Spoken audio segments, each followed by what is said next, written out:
Hello friends, welcome to AB classes. Friends, आज का topic है एडियाबेटिक प्रोसेस। आज मैं एडियाबेटिक प्रोसेस के अंदर जो पॉइंट समझाने वाला हूं, उसमें सबसे पहले एडियाबेटिक प्रोसेस को एक डायग्राम के थ्रू एक्सप्लेन करूंगा, पीवी डायग्राम समझाऊंगा। उसके बाद हम डेरिवेशन करेंगे। डेरिवेशन के थ्रू कुछ फॉर्मूले निकालेंगे, जैसे कि प्रेशर, टेम्परेचर, वॉल्यूम के रिलेशनशिप के लिए फॉर्मूला, वर्क डन के लिए formula, change in internal energy के लिए फॉर्मूला, हीट सप्लाई के लिए फॉर्मूला और चेंज इन एंथैल्पी के लिए फॉर्मूला। यदि फ्रेंड्स आप ये सभी पॉइंट समझना चाहते हैं तो वीडियो पूरा जरूर देखें। इसके अलावा thermal engineering, material technology, manufacturing process, strength of material और भी कुछ सब्जेक्ट हैं जिनके मैं मैक्सिमम वीडियो डाल चुका हूं। वह आप देखना चाहते हैं तो पर्टिकुलर सब्जेक्ट के नाम से आपको प्लेलिस्ट मिल जाएगी, उसमें जाकर आप देख सकते हैं। अब फ्रेंड्स स्टार्ट करते हैं आज का वीडियो। तो फ्रेंड्स, जैसे कि सामने आपको टॉपिक लिखा दिख रहा होगा एडियाबेटिक प्रोसेस, यहीं से समझाना स्टार्ट करता हूं। सिर्फ आपको ध्यान से सुनना है और समझना है। यहाँ पर जो एडियाबेटिक प्रोसेस लिखा हुआ है, इसका मतलब होता है एडियाबेटिक प्रोसेस एक ऐसी प्रोसेस होती है जिसके अंदर हीट का कांटेक्ट नहीं होता है, सिर्फ मास ट्रांसफर होता है सिस्टम टू सराउंडिंग और सराउंडिंग टू सिस्टम। ये हीट ट्रांसफर ना होने का मतलब होता है कि जो सिस्टम के अंदर जो भी हमारा सब्सटेंस है, जो भी हमारा पदार्थ है, उसका बाहर की जो सराउंडिंग है, सराउंडिंग की जो हीट है, उससे कोई भी कांटेक्ट नहीं हो पाता है। न ही बाहर की हीट का सिस्टम के अंदर जो भी हीट है, जो भी एनर्जी है सब्सटेंस की, पदार्थ की, उसका भी सिस्टम के बाहर के टेम्परेचर से, हीट से कोई भी कांटेक्ट नहीं होता है। मतलब सिस्टम टू सराउंडिंग और सराउंडिंग टू सिस्टम हीट का कोई भी कांटेक्ट नहीं होता है, सिर्फ मास ट्रांसफर होता है सिस्टम टू सराउंडिंग और सराउंडिंग टू सिस्टम। तो फ्रेंड्स, ये एडियाबेटिक प्रोसेस का क्यों नहीं होता है हीट का कांटेक्ट सिस्टम के अंदर और सिस्टम के बाहर, इस डायग्राम के थ्रू समझने की कोशिश करते हैं। तो यहाँ पर फ्रेंड्स जो कॉम्बिनेशन आपको दिख रहा है डायग्राम में, उसमें हमने एक सिलेंडर लिया है। सिलेंडर के अंदर एक पिस्टन लगी हुई है और जो हमारा सिलेंडर है उसके अंदर गैस भरी हुई है। गैस का खुद का कुछ टेम्परेचर होगा, कुछ उसकी हीट होगी, कुछ प्रेशर होगा और यहाँ से यहाँ तक क्या दिख रहा है, वॉल्यूम दिख रहा है। अब इसके अंदर हम क्या करते हैं कि जो हमारा इन्वायरमेंट है, जो हमारी सराउंडिंग है, उसकी हीट से जो सिस्टम के अंदर हमारा पदार्थ भरा हुआ है, गैस भरी हुई है, उसका कोई भी कांटेक्ट ना हो, उसके लिए हम इसको क्या करते हैं, जो सिलेंडर है उसकी चारों तरफ की दीवारें रहती हैं, उसको हम थर्मल इंसुलेटेड कर देते हैं। थर्मल इंसुलेटेड करने से क्या होता है, जो सिस्टम के अंदर गैस भरी हुई है और जो सराउंडिंग है, सराउंडिंग की जो हीट है और सिस्टम के अंदर जो गैस भरी हुई है उसकी हीट है, वह एक दूसरे से कांटेक्ट नहीं कर पाते हैं। इसलिए हम कह सकते हैं कि थर्मल इंसुलेटेड करने से क्या होता है, जो सिस्टम के बाहर की हीट है वह सिस्टम के अंदर नहीं आ पाती है, न ही सिस्टम के अंदर की जो हीट है वह बाहर जा पाती है। इसलिए कंप्लीट जो हमारा सिस्टम बनता है वह कैसा बन जाता है, एडियाबेटिक सिस्टम बन जाता है। इसके दौरान जो प्रोसेस होती है उसे बोलते हैं एडियाबेटिक प्रोसेस बोलते हैं। इसके अंदर सिर्फ क्या हो सकता है, सिर्फ मास ट्रांसफर होता है सिस्टम के अंदर और सिस्टम से बाहर।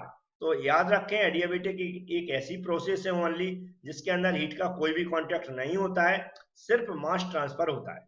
तो फ्रेंड्स, ये समझ में आया होगा जो मैंने समझाने की कोशिश की। अब बात करते हैं इसके प्रेशर और वॉल्यूम के डायग्राम की। तो फ्रेंड्स, यहाँ पर आपको इसका प्रेशर और वॉल्यूम डायग्राम दिख रहा होगा, जिसमें जो वर्टिकल लाइन है उस पर प्रेशर शो कराया है, जो हॉरिजॉन्टल लाइन है उस पर वॉल्यूम। इसके अंदर जो भी हमारी वर्किंग होगी उसके अंदर हम देखते हैं जब पिस्टन आगे की ओर मूव करेगा तो क्या इंक्रीज होता है, वॉल्यूम इंक्रीज होता है। और वॉल्यूम इंक्रीज कब होता है, जब इस पर जो गैस के द्वारा प्रेशर डाला जाता है। तो जब प्रेशर इंक्रीज होगा तभी वॉल्यूम इंक्रीज होगा, क्योंकि यहाँ पर क्या करती है, गैस प्रेशर डालती है किसके ऊपर, पिस्टन के ऊपर। तो पिस्टन आगे की ओर मूव करता है, उससे क्या है, वॉल्यूम भी इंक्रीज होता है। तो हम बात करते हैं सबसे पहले जिस पोजीशन में पिस्टन है वहां पर। तो यहाँ पर क्या है, जब गैस का पिस्टन कहाँ है, गैस के पास में, मतलब अंदर की ओर है। तो यहाँ पर क्या है, कंप्रेस कर रही है गैस को, मतलब प्रेशर अधिक है जबकि वॉल्यूम कम है। जैसे ही गैस एक्सपेंड होगी तो क्या होगा, पिस्टन आगे की ओर बढ़ेगी तो ये गैस का जो प्रेशर है वह रिलीज होगा, प्रेशर कम हो जाएगा लेकिन वॉल्यूम बढ़ जाएगा। तो इसी के जो प्रेशर और वॉल्यूम का रिलेशनशिप है वह क्या दिखाया है यहाँ पर, जो ग्राफ में सबसे पहले इस पोजीशन को दिखाया बनकर। जो ये जो लाइन दिख रही है यहाँ पर P1 दिख रहा होगा आपको, P1 क्या शो करा रहा है, अभी प्रेजेंट में जो पिस्टन की पोजीशन है वहां पर जो प्रेशर है, और यहाँ पर जो वॉल्यूम है उसको हॉरिजॉन्टल लाइन पर यहाँ पर V1 दिख रहा होगा, ये V1 शो करा रहा है। इसके बाद जब पिस्टन आगे की ओर बढ़ती है ये गैस के प्रेशर से, तो प्रेशर क्या होता है, कम हो जाता है। ठीक है, जैसे ही गैस एक्सपेंड होती है पिस्टन आगे की ओर बढ़ती है, प्रेशर कम हो जाता है और वॉल्यूम इंक्रीज हो जाता है। तो हॉरिजॉन्टल लाइन पे हमने क्या दिखाया, V1 से वॉल्यूम क्या हो गया, V2 हो गया, और प्रेशर P1 से P2 हो गया, मतलब कम हो गया। ये नीचे की ओर आएगा तो प्रेशर कम दिखाता है, ऊपर की ओर बढ़ता है, ऊपर की ओर बढ़ता हुआ दिखाता है। इस तरह वॉल्यूम अंदर की ओर आएंगे तो यहाँ देखेंगे कम वॉल्यूम, और बाहर की ओर देखेंगे तो क्या देखते हैं, बढ़ता हुआ वॉल्यूम।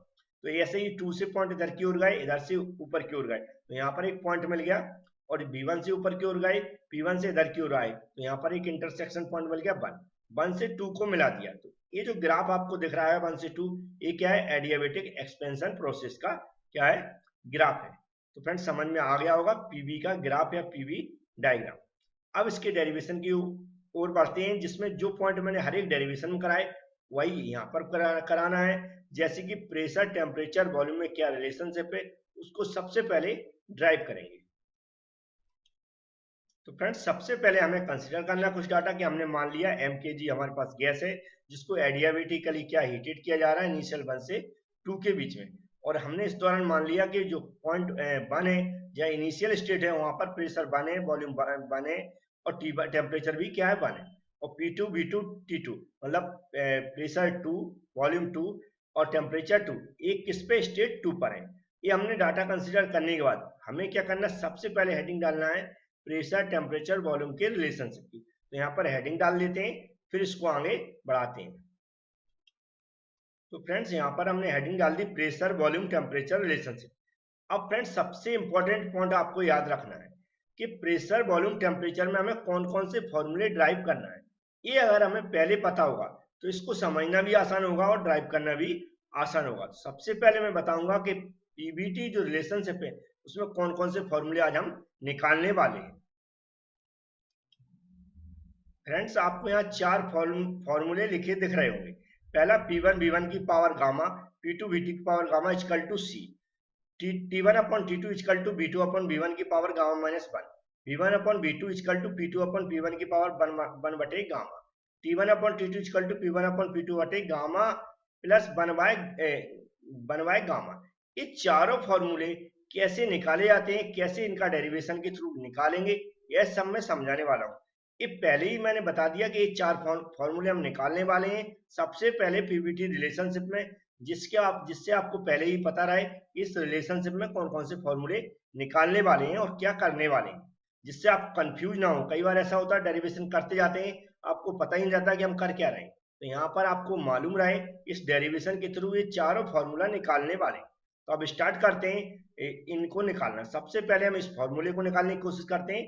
कैसे निकालना है ये आपको समझना है स्टेप बाय स्टेप। तो स्टार्ट करते हैं। तो फ्रेंड्स स्टार्ट करते हैं फर्स्ट लॉ ऑफ थर्मोडायनेमिक्स के। जैसा कि हम जानते हैं फर्स्ट लॉ ऑफ थर्मोडायनेमिक्स में अगर स्मॉल हीट हम क्या कर रहा है, सप्लाई कर रहा है, तो हमें स्मॉल वर्क डन मिलेगा, और उसके अंदर क्या मिलती है, change in internal energy, del Q equal to del W plus D U. अब इसमें इस इक्वेशन में हम जानते हैं जो एडियाबेटिक प्रोसेस होती है उसके अंदर हीट सप्लाई हम नहीं करते हैं, तो हीट सप्लाई क्या हो जाएगी, जीरो हो जाएगी। हमारे पास क्या बचेगा, del W plus D U equal to zero. तो उसको लिख लेते हैं सबसे पहले। तो यहाँ पर आप देख सकते हैं ये क्या हो गया, जीरो हो गया, तो हमारे पास बचा del W plus D U equal to zero. अब हमें ये वर्क डन का फॉर्मूला मालूम होना चाहिए और चेंज इन इंटरनल एनर्जी का फॉर्मूला मालूम चाहिए। स्मॉल लगा हुआ है जिसलिए हम क्या जानते हैं, वर्क डन क्या होता है, पी डी वी। इस तरह डी यू इक्वल टू क्या होता है, M C V D T होता है। डी टी क्या होता है, चेंज इन टेम्परेचर होता है। और यहाँ पर P D V work done के लिए फॉर्मूला हमने ड्राइव किया था, वह भी आपको याद होगा। तो इसकी जगह हम दोनों के फॉर्मूले पुट कर देते हैं। तो यहाँ पर आप देख सकते हैं हमने इसकी जगह क्या रख दिया, पीडीवी रख दिया, और डी की जगह एमसीवी डीटी रख दिया। अब हम इसकी मैथमेटिकली कैलकुलेशन करेंगे। हम क्या करेंगे, इसमें dt इक्वल टू निकालते हैं। उसके लिए हम क्या करेंगे, पीडीवी इक्वल टू क्या करेंगे, ए जो वैल्यू अगर इक्वल के इस तरफ आएगी तो ए प्लस की इधर इधर आके क्या हो जाएगी, माइनस की हो जाएगी। जब माइनस की हो जाएगी तो dt हम आसानी से निकाल सकते हैं। कैसे निकाल सकते हैं, यहाँ पर मैं मैथमेटिकली कैलकुलेशन बता देता हूँ। तो हमने यहाँ पर क्या किया, ये जो प्लस वाली वैल्यू थी इसको इक्वल की इस तरफ लाया तो ये माइनस की हो गई। अब हमें dt की वैल्यू निकालना है, तो dt इक्वल टू क्या हो जाएगा, इक्वल की इस तरफ जो वैल्यू है वो वहीं रहेगी, और जो माइनस में mcv दिख रहा है ये कहाँ पहुंच जाएगी, इसके नीचे। तो dt इक्वल टू हो जाएगा माइनस pdv mcv। इसको इक्वेशन मैंने 2 मान लिया, यहाँ पर इसको 1 माना था तो इसको क्या मान लिया मैंने, 2 मान लिया। अब नेक्स्ट स्टेप में फिर से हम dt की वैल्यू निकालेंगे, किसके थ्रू, तो गैस इक्वेशन के through, pv equal to mrt के थ्रू। उसके थ्रू कैसे निकालते हैं समझ लें। तो फ्रेंड्स आप देख सकते हैं, हमारे एरो की ओर जरूर देखें जहां मैं चला रहा हूं, क्योंकि मैं यहाँ डायरेक्ट समझा रहा हूँ। लिखा हुआ हम जानते हैं कि पीवी इक्वल टू एमआरटी होता है, ठीक है, पीवी इक्वल टू एमआरटी होता है। अगर इस इक्वेशन को हम डिफ्रेंशिएट कर दें, क्या है, इस इक्वेशन को अगर हम डिफ्रेंशिएट कर दें तो ये क्या हो जाएगी, p बाहर आ जाएगा, और b के रिस्पेक्ट में डिफ्रेंशिएट कर रहा है तो क्या हो जाएगा, dv हो जाएगा। प्लस प्लस यहाँ पर क्या देख रहे हैं हम, ये क्या b के रिस्पेक्ट में किया तो p कांस्टेंट हो गया। अब हम क्या कर रहे हैं, फिर हम v कांस्टेंट होगा p के रिस्पेक्ट में करेंगे, ठीक है। इसका डिफरेंशिएट कैसा होता है, सबसे पहले क्या हो जाएगा, p कांस्टेंट हो जाएगा, dv हो जाएगा, प्लस फिर इसी को ध्यान से देखें, फिर v कांस्टेंट हो जाएगा, p के रिस्पेक्ट में करेंगे तो dp हो जाएगा, फिर इक्वल है mrt। तो mrt में हम देख रहे हैं mr क्या कांस्टेंट है, d के रिस्पेक्ट में करेंगे तो क्या हो जाएगा, dt हो जाएगा। अब हमें dt की वैल्यू चाहिए, तो dt इक्वल टू क्या हो जाएगा, इधर की वैल्यू जैसी तैसी रहेगी, इसके साथ जो मल्टीप्लाइंग वैल्यू है वह कहाँ पहुंच जाएगी, इसके बटे में, जो यहाँ पर आपको दिख रही होगी। अब अगर हम r की वैल्यू रखना चाहें तो r इक्वल टू हम जानते हैं गैस इक्वेशन से, r इक्वल टू क्या होता है, कैरेक्टरिस्टिक कांस्टेंट होता है, जो होता है cp माइनस cv। cp क्या होता है, cp क्या होता है, specific heat at constant pressure, और cv होता है specific heat at constant volume. ये r की जगह हमने क्या इसकी वैल्यू लिख दी, यहाँ पर आपको दिख रही होगी। इसको इक्वेशन मैंने थर्ड मान लिया। अब 2 और थर्ड में हम कंपेयर करें तो dt इक्वल टू ab है और dt इक्वल टू ab है, तो इस वैल्यू के इक्वल में हम कौन सी लिख सकते हैं, इसको लिख सकते हैं। तो यहाँ पर मैं बता देता हूं। तो फ्रेंड जैसा मैं स्टेप बाय स्टेप समझा रहा हूं, आपको सिर्फ एरो की ओर ध्यान देना है। यहाँ पर लिखा मैंने इक्वेटिंग वैल्यू 2 और 3, इस 2 को और 3 को इक्वल में रख दिया, यहाँ पर दिख रहा होगा। ये आपको जो वैल्यू दिख रही होगी यहाँ पर रख दिया, ए वाली वैल्यू कहाँ रख दी, यहाँ पर रख दी। अब इसका मैथमेटिकली कैलकुलेशन है। इसमें हमने क्या किया, इधर आपको दिख रहा है cv, इधर दिख रहा है cp माइनस cv, इसको मैंने क्रॉस करके यहाँ पर लाया, इस वैल्यू को क्रॉस करके कहाँ पर लाया, इधर लाया, और m से m कैंसिल कर दिया। तो यहाँ पर आप देख रहे होंगे cp माइनस cv कहाँ ऊपर ले गया, और जो cv ऑलरेडी यहीं पर है, m से m कैंसिल हो गया। यहाँ पर जो क्या थी pdv थी, उसको क्रॉस में कहाँ नीचे लाया। ऐसा मैथमेटिकली कर सकते हैं। और माइनस की जगह हमने कहा इसके साथ माइनस था तो इसी के साथ माइनस रख दिया। अब इसको हमने क्या किया, सेपरेट कर दिया। cp अपॉन cv लिख सकते हैं, माइनस cv अपॉन cv लिख सकते हैं, और इसको भी मैंने सेपरेट कर दिया, इसके बटे भी कर दिया, उसके बटे कर दिया। यहाँ पर आप देख रहे हैं ये एक दूसरे से कैंसिल हो गया तो -1 बचा हुआ है, ये भी एक दूसरे से कैंसिल हो गया तो -1 बचा हुआ है। अब इसको आगे कैलकुलेट करेंगे तो ये जो वैल्यू है और दोनों वैल्यू कैसी है, सेम है, तो इक्वल के एक दूसरे के इस तरह में और इस तरह में, तो एक दूसरे से कैंसिल हो जाएंगे, क्योंकि ये इस तरफ आएगी तो पॉजिटिव हो जाएगी, नेगेटिव रहेगी तो नेगेटिव पॉजिटिव कैसे हो जाते हैं, कैंसिल हो जाते हैं। अब इसके आगे का कैलकुलेशन है उसको भी समझा देता हूँ। तो फ्रेंड्स यहाँ एरो चल रहा है, वहां आप देखें ध्यान से, इन दोनों कैंसिल हो गए थे, cp अपॉन cv बचा equal to minus v dp upon pdv बचा। अब गैस इक्वेशन में हमने पढ़ा था कि cp अपॉन cv होता है, क्या होता है, गामा। गामा क्या है, कांस्टेंट है, किसी भी सब्सटेंस के लिए, एयर वगैरह है, जैसे एयर के लिए 1.4 वैल्यू रहती है, लेकिन उसका जो मान रहता हुआ है क्या रहता है, formula cp upon cv। cp upon cv के इक्वल में क्या लिख सकते हैं, गामा लिख सकते हैं। तो गामा लिख दिया माइनस pdv अपॉन pdp। अब हम क्या कर सकते हैं, इसको अगर सेपरेट करें तो कैसा लिख सकते हैं, यहाँ गामा इक्वल टू लिखा, ये v है, v के बटे हमने क्या लिख दिया, dv, v के बटे dv लिख दिया, और dp के बटे p लिख दिया। सिर्फ इसको सेपरेट कर दिया, v की जगह v के बटे dv और dp के बटे p, जो यहाँ पर आपको दिख रहा होगा। अब यहाँ पर dp अपॉन p है, लेकिन j उल्टा है, तो इसको सीधा करने के लिए हम क्या, इक्वल के इस तरफ लाए, इक्वल के इस तरफ लाए तो ये अपोजिट हो जाएगा, gamma dp upon dv equal to minus dp upon p बचेगा। अब हम अगर इस जो नेगेटिव वैल्यू है dp अपॉन p, इसको अगर हम इस तरफ लाते तो कैसी हो जाएगी, पॉजिटिव हो जाएगी। तो हमारे पास पूरी एक इक्वेशन बन जाएगी, gamma dv upon v plus dp upon p equal to 0। अब ये इक्वेशन इस तरह की बन गई है कि इसको हम इंटीग्रेशन करके आगे का फॉर्मूला निकाल सकते हैं। तो फ्रेंड्स इस इक्वेशन को याद रखें, आगे की स्लाइड में हम समझाएंगे इसका इंटीग्रेशन करके हम कौन सा फॉर्मूला निकाल सकते हैं। तो यहाँ पर मैंने लिखा इंटीग्रेशन बोथ साइड। याद रखें फ्रेंड्स, सिर्फ मैथमेटिकली कैलकुलेशन है, वह आपको समझ में आ गई तो सारे फॉर्मूले समझ में आ जाएंगे कि कैसे निकालते हैं।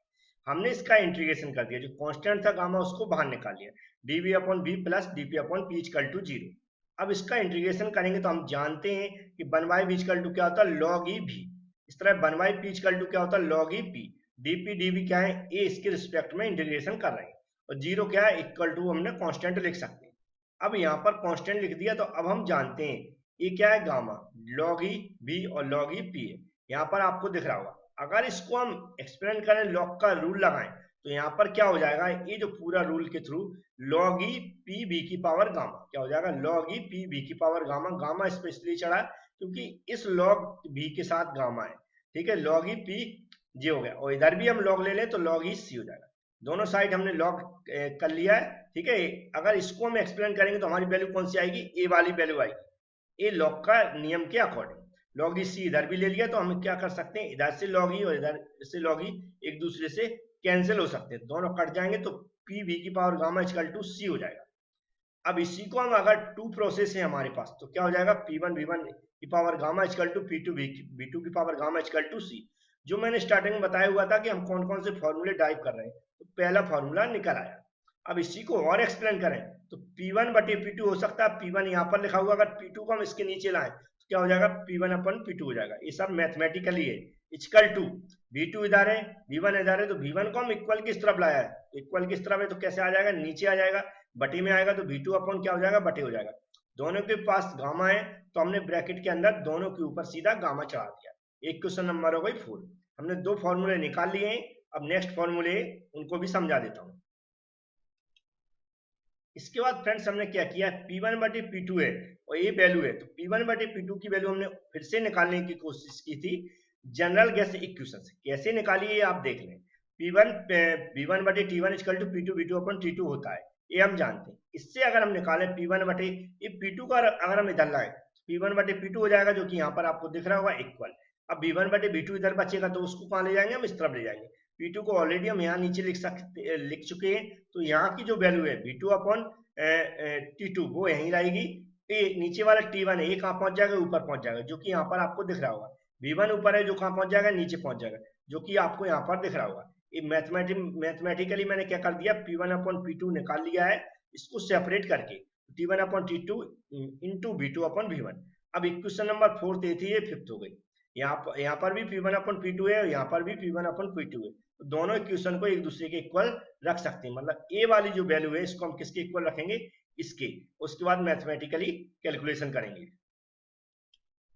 तो फ्रेंड्स सबसे पहले हेडिंग डाली कि इक्वेशन नंबर 4 और 5 को हमने कैसा रखना है, इक्वल रखना है। ये जो वैल्यू दिख रही है आपको, इसको और इसको मैंने एक दूसरे के इक्वल रख दिया।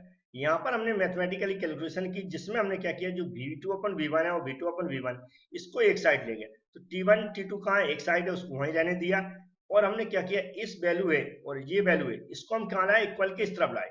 तो ये वैल्यू जैसी की तैसी लिखी दिख रही होगी। जब इस वैल्यू को V2 अपन V1 को हम इक्वल के इस तरफ लाए तो ये कैसी हो जाएगी, अपोजिट हो जाएगी, क्योंकि V1 का ऊपर मल्टीप्लाई होगा, V2 का कहाँ नीचे मल्टीप्लाई हो जाएगा होगा, तो V1 अपॉन V2 हो जाएगी। याद रखें, ये वैल्यू इक्वल के इस तरफ जाएगी तो अपोजिट हो जाती है, V1 अपॉन V2।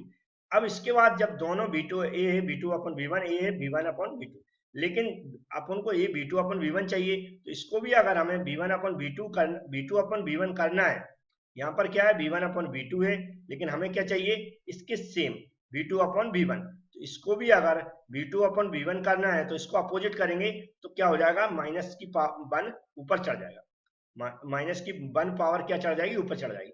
तो ये इसके ऊपर हमने क्या, ब्रैकेट के ऊपर क्या लगा दिया, -1, और इसको उल्टा कर दिया। अब यहाँ पर हम देख रहे हैं दोनों वैल्यू सेम है, इनकी घातांकें कैसी होंगी, जुड़ जाएंगी। कैसे जुड़ जाएंगी, यहाँ पर T1 अपॉन T2 की जगह सेम लिख दी value, T1 upon T2 equal, इनकी घातें जुड़ गई तो V2 upon V1 base value लिख दी, और गामा इधर क्या है माइनस, तो गामा -1 हो गया। अब फ्रेंड्स नेक्स्ट भी हमने फॉर्मूला निकाल लिया, इसको इक्वेशन क्या मान लिया मैंने, 6 मान लिया। अब नेक्स्ट स्टेप है उनको भी समझ लेते हैं। फ्रेंड्स ये जो इक्वेशन नंबर 4 है, यहाँ पर आपको दिख रहा है, इसको कैसा और लिख सकते हैं, ये यहाँ पर मैंने समझाया, उसके बाद आगे इसको ड्राइव करना। तो हम जानते हैं क्या, इसको V1 upon V2 equal to P2 upon P1 की पावर 1 बाय गामा लिख सकते हैं। कैसे, यहाँ पर आपको ये दिख रही होगी, हमें V1 बटे V2 चाहिए तो इसकी पावर को हटाना पड़ेगी। अगर इसकी पावर को हम इस तरफ लगाएंगे तो क्या हो जाएगा, P1 अपॉन P2 की पावर क्या हो जाएगी, गामा हो जाएगी। ठीक है, 1/गामा हो जाएगी। अब इसको 1/गामा हो जाएगी तो यहाँ पर क्या बचेगा, V2/V1 बचेगा। तो हम दोनों को अगर एक दूसरे अपोजिट कर दें तो इसको कैसा लिख सकते हैं, हम V1/V2 लिख सकते हैं, इसको P2/P1 लिख सकते हैं। इसकी कैलकुलेशन करके हमने सिर्फ क्या है, इसको निकाला है। आपको भी ऐसे निकालना आना चाहिए, नॉर्मल चीज होती है। ठीक है, कि हमें इसको पलटना भी आना चाहिए। अगर दोनों पलट रहे हैं तो दोनों को पलट सकते हैं। इसकी पावर को हटा के अगर हम इसको इधर लगा रहे हैं तो क्या हो जाएगी, 1/पावर हो जाएगी। तो इसकी पावर गामा है तो इधर क्या आके इस पे पावर चढ़ गई 1/गामा। तो ये मैथमेटिकली कैलकुलेशन है, सिर्फ इसके इक्वेशन से लेके मैंने इसको ऐसा बना दिया। अब हम फिर से जनरल गैस इक्वेशन पे चलेंगे, उससे V1/V2 निकालेंगे। फिर से हम दोनों इक्वेशन बनेंगे, उसको इक्वल रखेंगे। फ्रेंड्स यहाँ पर आप देख सकते हैं जनरल गैस इक्वेशन को फिर से यूज किया मैंने ये सेम इक्वेशन बनाने के लिए। तो P1 V1/T1 equal to P2 V2/T2। हमें क्या निकालना है, V1/V2 निकालना है। तो V1 यहाँ पर ऑलरेडी है, V2 को हम कहाँ लाए, इसके नीचे लाए, तो V1/V2 हो गया। अब यहाँ पर बच्चा P1/P2, तो इसको इस तरफ ले जाएंगे तो T2 का मल्टीप्लाई ऊपर होगा, P1 का मल्टीप्लाई कहाँ आएगा, नीचे आएगा। तो यहाँ पर इसको सेपरेट करके लिख दिया, ए वाला T1 ऊपर पहुंचेगा तो T1/A वाला T2 हो गया, और इधर वाला P2 था जो ऑलरेडी यहाँ पर लिखा हुआ है, ए वाला P1 नीचे आया तो उसको यहाँ पर V1 लिख दिया। अब V1/V2 इधर भी है और V1/V2 इधर भी है, तो दोनों को हम इक्वल कर देंगे, ए वाली वैल्यू के और ए वाली वैल्यू को एक दूसरे के इक्वल करके फिर से हम एक नया फॉर्मूला निकालते हैं। तो फ्रेंड्स यहाँ पर आप देख सकते हैं इक्वेशन नंबर 7 और 8 को मैंने क्या किया, यहाँ पर इक्वल रख दिया। इक्वल रखने के बाद हमने इसको सॉल्व किया।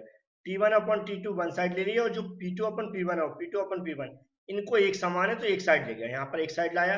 अब आपको दिख रहा होगा ये P2/P1 है, इधर P1/P2 है, तो इसको हमें उल्टा करना पड़ेगा क्योंकि इसके सेम चाहिए। तो यहाँ पर मैंने क्या किया, ये आप देख रहे होंगे P1/P2 इंटू P1/P2। यहाँ पर इसकी जगह मैंने, क्योंकि P1/P2 हमेशा रेशो लेते हैं, ठीक है, क्योंकि ज्यादा से कम रेशो लेते हैं, P1 अधिक है और P2 कम है, तो मैंने क्या किया, इसमें इस वाले को उल्टा किया, जो अधिक है उससे उसको ऊपर रखा, जो कम है उसको नीचे रखा। तो इसको उल्टा नहीं कर सकते तो इसको उल्टा किया। इसको जब उल्टा करेंगे P1/P2 लाएंगे तो इसकी जो पावर है कैसी हो जाएगी, निगेटिव हो जाएगी। जैसे कि इसके ऊपर -1 चढ़ाते थे, ऐसे इसके ऊपर क्या हो जाएगी, -1/गामा। तो यहाँ पर भी देखो लिख दिया मैंने -1/गामा। अब इसके ऊपर पावर कितनी रहती है, 1 रहती है, इसके ऊपर पावर -1/गामा रहेगी। दोनों के बेस एक जैसे हैं तो पावर क्या हो जाएंगी, जुड़ जाएंगी। जब दोनों को जोड़ेंगे तो क्या हो जाएगा, गामा प्लस 1/गामा, क्या हो जाएगा, गामा प्लस 1/गामा। ये जो हमारी नई इक्वेशन बन जाएगी friend, T1/T2 equal to P1/P2। तो फ्रेंड्स यहाँ पर एक मिस्टेक हो गई थी, इसके जो प्लस किया था वो थोड़ा सा गलत हो गया, तो मैं सही कर दिया। यहाँ पर प्लस लगा हुआ था, इसको माइनस कर दिया।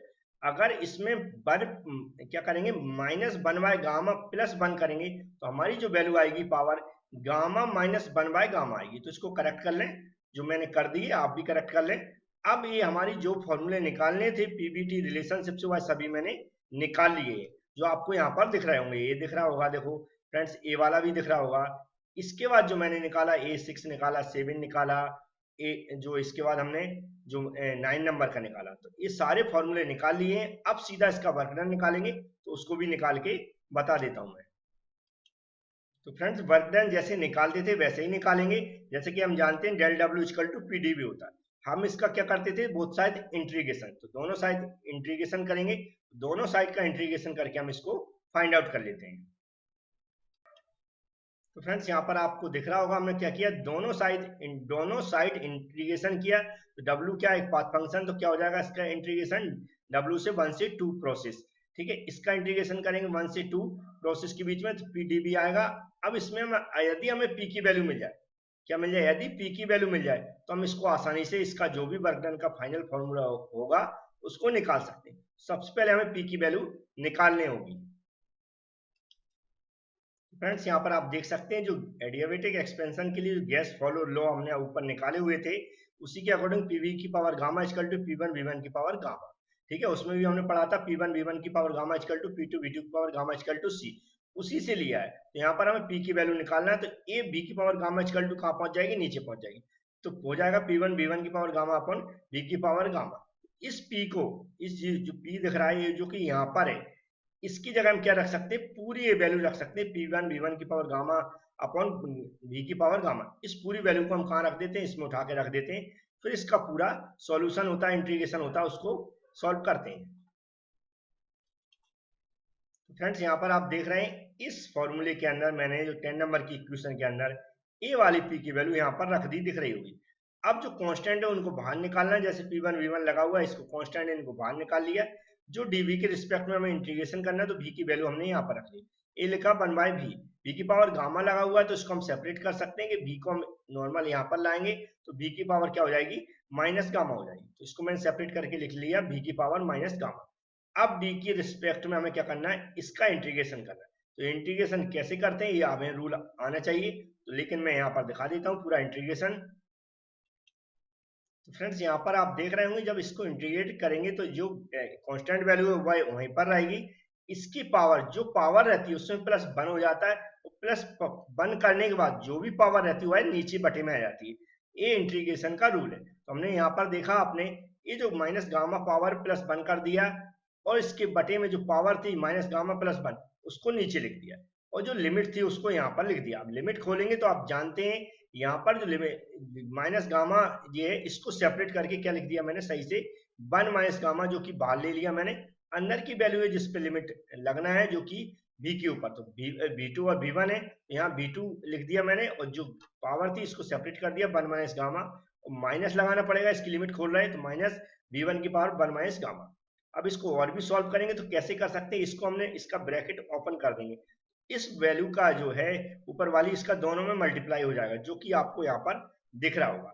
अब मल्टीप्लाई करने के बाद क्या किया हमने, सेपरेट करने के लिए कुछ काम करने पड़ते हैं, जैसे कि यहाँ पर लिखा P1 V1 की पावर गामा, जो कि यहाँ से आप देख सकते हैं जो मैंने एडियाबेटिक एक्सपेंशन के गैस लॉ के अकॉर्डिंग जो ऊपर इक्वेशन निकाली थी, P1 V1 की पावर गामा इक्वल टू क्या होता है, P2 V2 की पावर गामा होता है। तो P1 V1 की पावर जो यहाँ पर गामा दिख रहा है उसकी जगह मैंने यहाँ पर क्या लिख दिया, P2 V2 की पावर गामा लिख दिया है। क्यों लिखा, क्योंकि ये V2 है यहाँ पर, ये V2 लाने के लिए इसको जैसा का तैसा रहने दिया।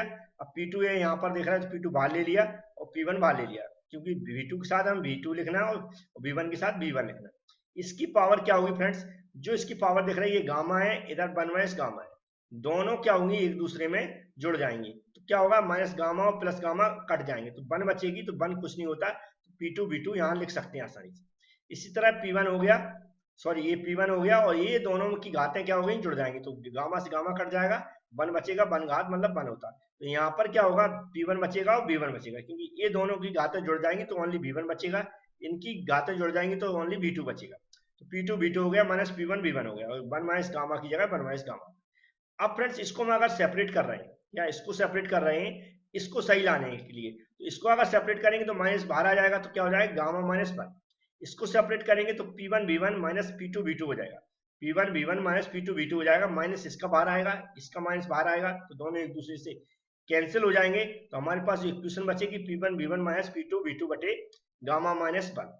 ये फ्रेंड्स जो बर्गडन का फॉर्मूला इतना निकला हुआ जो आपको दिख रहा होगा, ये किसके लिए निकला, जो एक्सपेंशन प्रोसेस होती है। अगर इसको हम कंप्रेशन प्रोसेस के लिए यूज करना चाहते हैं तो इसी इक्वेशन को हमें कैसे लिखना पड़ेगा, P2 V2 minus P1 V1 अपन गामा माइनस 1। इसको और भी चेंज करना चाहते हैं आप तो आप क्या कर सकते हैं, P1 V1 इक्वल टू हम जानते हैं MRT1 होता है, P2 V2 इक्वल टू क्या होता है MRT2 होता है, तो इनकी जगह हम P1 V1 की जगह MRT1 लिख सकते हैं, P2 V2 की जगह MRT2 लिख सकते हैं अगर टेम्परेचर फॉर्म में वैल्यू आती है तो फ्रेंड्स ये बर्गडन की फॉर्मूला समझ में आया होगा आपको, ये एक्सपेंशन के लिए और एक कंप्रेशन के लिए। और टेम्परेचर के फॉर्म में अगर वैल्यू दी है तो हम क्या यूज कर सकते हैं, इसकी जगह क्या लिखेंगे MRT2, इसकी जगह क्या लिखेंगे MRT1। अब फ्रेंड्स इसकी 2-3 इक्वेशन और है, चेंज इन इंटरनल एनर्जी के लिए, हीट सप्लाई के लिए और चेंज इन एंथैल्पी के लिए, उसके लिए उसको भी 2 मिनट में समझ लेते हैं। तो फ्रेंड्स सबसे पहले चेंज इन इंटरनल एनर्जी का फॉर्मूला सभी प्रोसेस के लिए सेम होता है, mCv T2 minus T1। Heat supply क्या है, इसमें जीरो है तो ऑलरेडी जीरो लिख देंगे। चेंज इन एंथैल्पी का फॉर्मूला ऑलरेडी हम जानते हैं, H2 minus H1 U2 minus U1 plus P2 V2 minus P1 V1।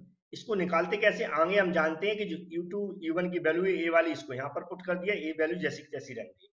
हम जानते हैं P1 V1 equal to MRT1 होता है, P2 V2 इक्वल टू क्या होता है MRT2 होता है। इन दोनों की जगह हमने ये वैल्यू पुट कर दी जो आपको दिख रही होंगी। MR यहाँ पर कॉमन ले लिया तो अंदर क्या बचेगा T2 माइनस T1 बचेगा। अब यहाँ पर क्या है M है, इधर भी M है, इधर भी T2 माइनस T1 है, इधर भी T2 माइनस T1 है, तो M T2 minus T1 common ले लिया मैंने, अंदर क्या बचेगा A प्लस, यहाँ पर नहीं आएगा, ये गलत लिखा हुआ है, इसको मैं हटा देता हूँ। यहाँ अंदर बचेगा, इसमें C भी बचेगा प्लस इधर R बचेगा। इसके बाद हमने क्या किया, अब Cv प्लस आर की अगर हमें वैल्यू निकालना है तो हम जानते हैं Cp minus Cv equal to R होता है। यहाँ से हमने क्या किया, Cp की वैल्यू निकाल ली, V वाला माइनस से तो इधर पहुंचेगा तो ये प्लस का हो जाएगा। तो Cv प्लस आर की जगह हम क्या लिख सकते हैं, Cp लिख सकते हैं। तो ये हमने इसकी जगह क्या लिख दिया, यहाँ पर Cp लिख दिया है, दिख रहा होगा। M अपनी जगह है, Cp इसकी जगह लिख दिया, यहाँ दिख रहा होगा T2 माइनस T1 लिख दिया। H2 minus H1 equal to M Cp T2 minus T1 किसके लिए फॉर्मूला हो गया फ्रेंड्स, ये हो गया चेंज इन एंथैल्पी के लिए। यहाँ पर M क्या है, गैस का मास है, Cp क्या है, specific heat at constant pressure, T2 T1 क्या है, टेम्परेचर है 0.1 और 2 पर।